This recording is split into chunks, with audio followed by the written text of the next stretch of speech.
In this video, we'll take a look at the clone tool. For this example, we have our different background and foreground elements and the single layer that we're going to work with containing only this tree. We can find the clone tool in Adjustments and just here, Clone. As soon as we enter the clone tool, we see this disk appear that we can drag around and reposition. And this disk will be the source of the clone when we start painting. Speaking of painting, while we're using the clone tool, we can see that our paint tool icon has changed slightly, just to quietly announce its involvement here. We can tap our newly spangled paint tool icon to change our clone brush. We're just going to use the round brush to start. And we can use the usual size and opacity sliders on the left to adjust the clone brush size and strength. Now let's move the disk into position and clone ourselves another tree. As we paint, we can see the disk move with our stroke. So if we lift away and then paint again, the next stroke will begin to clone from this new position. However, we can lock the disk in place with a brief hold.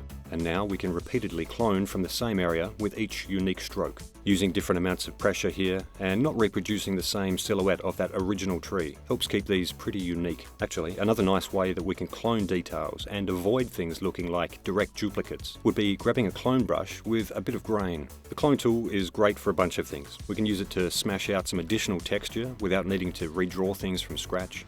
Now, we can leave the clone tool by unchecking the Adjustments button or just tap on any of our primary tools. But when one of our primary tools is being used by any of our filters or adjustments, like the paint tool is here, then we'll need to hold briefly on that tool to close.